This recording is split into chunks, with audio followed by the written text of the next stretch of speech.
Welcome to Intentional Health. Today we'll be talking about Ayurveda, which is traditional Indian medicine that goes back thousands of years. And it's something I grew up with. Growing up in India, Ayurveda was just part of life. So when I got sick or anything, my grandma would just take me to the kitchen and point the spice box, and she would put together some concoction to fix essentially anything and everything. So I sort of took it for granted because it was just part of my life. But now I rely on it so much in my professional life as well to help patients reach their optimal health target by combining best of Eastern and Western medicine. So that's my story of how I gravitated towards Ayurveda. Zach, what about you? Yeah, so it was the hand in hand with me getting into integrative medicine itself, which is that I started working with holistic doctors, and the lead doctor had trained in India and in Ayurveda. So I really that was kind of wasn't the only approach that they use, but immediately as soon as I heard about it, Vata, Pitta, Kapha, all these types of things, I hit the ground running and I never stopped. And it's hard for me now to not think about things in terms of Ayurveda because in the beginning, it's a steep learning curve. It's just Vata, Pitta, Kapha, Earth, Wind, Fire. Like, what are you talking about? And we'll get more into that. But once it sets in, right, and you start to understand it for yourself, your own constitution, other people, the people around you, everything in reality, really, and especially medicine, because medicine's pattern recognition. And if you only know the Western pattern, you're so limited, and it's just been like a light going on. It's like having x-ray vision in a way. You could just see the pattern underneath it in terms of the Vata, Pitta, and Kapha. So yeah, that's kind of how I got started with Ayurveda. Absolutely. Like you said, it's just an amazing tool for us to get deeper in understanding someone's individual health and really able to customize it, right? So, one of the things I like to talk about with Ayurveda is really some of the historical, understanding. Because often people think that Ayurveda is just for, say, detox, right? Or someone might say Chinese medicine or acupuncture is just to treat pain or back pain. But these are complete medical systems that have been around for thousands of years. So in Ayurveda, there are textbooks that go back thousands of years that talk about everything in medicine that we learn in medical school now. Talks about the anatomy, physiology, even microbiology. They didn't have microscopes, but they knew how important the bacteria were. They knew that they had to keep their hands clean before they touched the patient. So, and they even had books on surgery, how to do surgery and how to optimize labor and delivery processes, how to, optimize childbirth, even fertility. So it's mind blowing how much they knew and how easily they were able to implement it. Then, even if you are someone who never went to school, you could still grasp the basic fundamental things about Ayurveda and implement into your day to day life.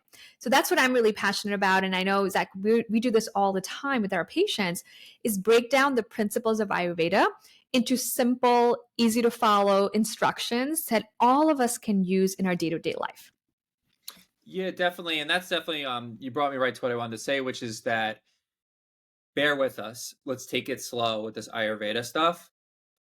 Similar to Chinese medicine, it builds off of the elements: earth, wind, fire, water, you know. So it just seems confusing to a modern Western mind.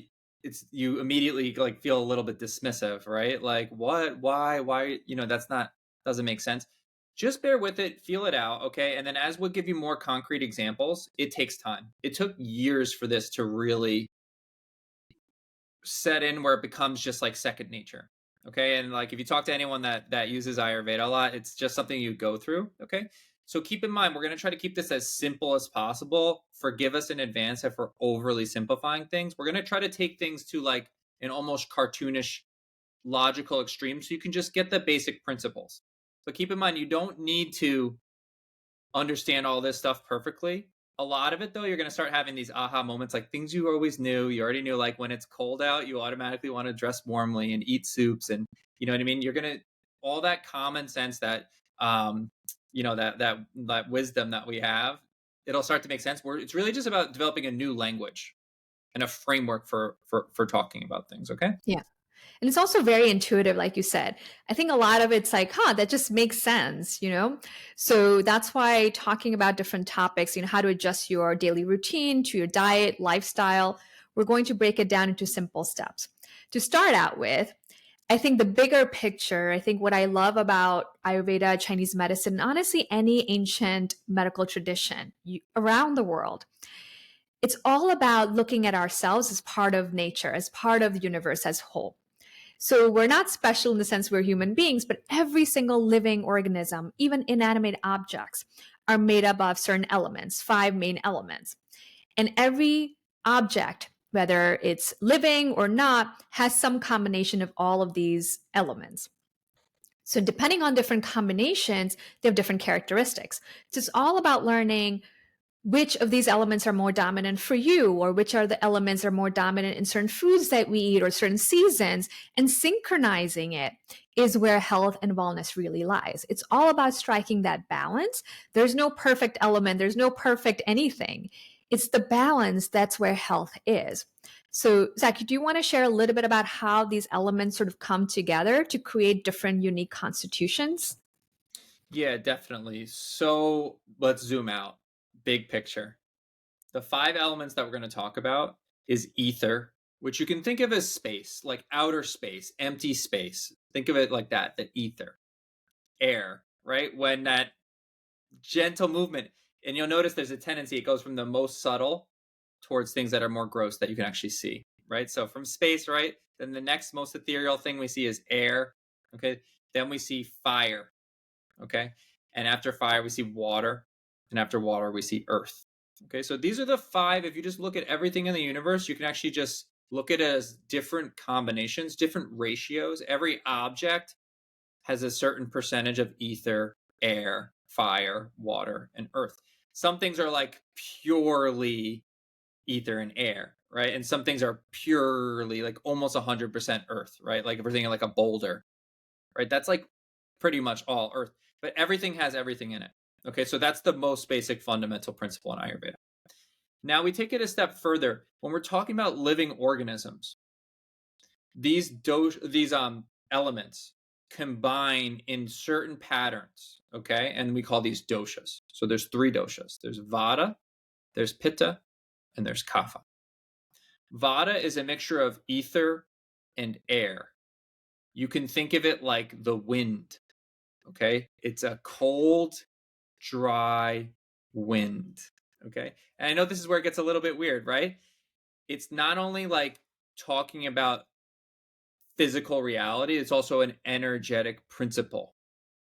When there's that wind in the body, it governs anything that moves, movement, circulation, communication. Okay. So you can think of like the peristaltic wave when you chew your food and swallow it. You don't like physically move the food down your esophagus. You don't move it from your stomach through your intestines. Vata moves it for you. Those are rhythmic contractions. If someone's having trouble, the food's just stuck, it's not moving along, I say, oh, wow, there's a problem with the Vata in the intestines. Okay. So we'll leave it at that for now. We're going to go a lot more into it, but that's Vata. It's a mixture of ether and air. The next is Pitta. It's a mixture of fire and water. For our purposes, let's think of it two ways. One of it, we think of it just like if there was a campfire, a burning fire. And the way we use that analogy in the body is that your digestion, right around your pancreas and your stomach, they say there's a fire. And it actually feels that way too. Like when you get really hungry, it feels like there's a burning in my stomach. Okay, so that's one way we'll think of it, is like this little campfire that's burning in the stomach. And when it's good and strong, we have a really strong digestion, we're ready to eat.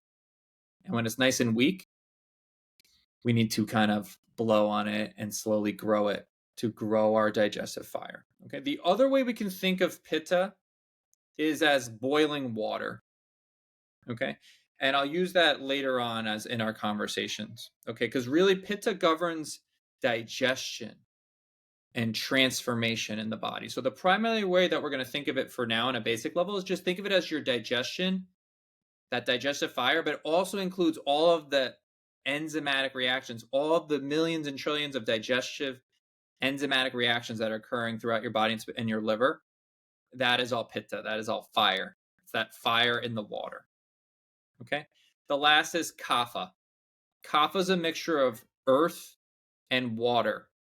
We can think of it a few ways, like clay or mucus. Okay. Anything in the body that is very solid or that is a secretion or a lubrication is kapha. Okay. So obviously the bones are very solid. They have a lot of kapha. Every organ has like kind of a lining that's holding it in place so that it stays where it should be, right? That's kapha, gives structure and solidity to the body. When we look at the joints, right, all of the joints have a lubricating synovial fluid. If someone's having a lot of arthritis, right, and it's bone on bone, it's grinding, they need more of that fatty, lubricating kapha material to lubricate their joints. Okay, so that's how we can think of kapha on a basic level. We're going to go more into this stuff, but does that make sense as a start, Dr. Preet? Yeah, absolutely. I mean, it kind of helps you break down how these elements around us all across the universe are really coming together to give a concrete or solid function within our own body. So, what we'll do next, maybe we can talk about how to identify which dosha does someone associate with, right? Like you mentioned, there's three main doshas, Vata, Pitta, and Kapha. And just like the elements, we all have some combination of these three doshas. Instead of thinking about five elements, we can narrow it down and think about the three doshas. Makes it a little simpler. So all of us have the three doshas, some more than others. So myself, I associate myself with the Vata dosha. And I also have a little sprinkling of Pitta dosha that can become more active in summer months because that's Pitta season. So that's what I am like. And my sister is completely opposite. My husband is very different, right? We're all different. Not only that, we can also change. Our body, our cells are constantly changing. The environment around us is constantly changing. So depending on the time of the year, depending on your age, right? So when I was younger, I was very Vata. And as I got older, I became more Vata Pitta. So at different stages in our lives, we can also change this constitution or this mix of doshas. So that's why I like that it's not set in stone. It's not like our genetics, right? People think we're born with a certain set of genes and that's just who we are. But we know that's not true. There's something called epigenetics, right? So Western medicine is backing up this concept that we are changing. We are a product of not just nature, but also nurture, about the environmental influences in our body. That's why twins who have exactly same genetic material in their body can have very different health outcomes because of these external influence, the epigenetics. So Ayurveda accounts for that and says we're born with certain doshas, right? Depending on our parents, we get our doshas from our parents, just like we get our genetics. But it can also change throughout our life as we expose ourselves to different things, our life circumstances. So that's why I like that it's dynamic and it changes as we are changing and it accounts for that and tells us how to prepare for it at different stages in our life.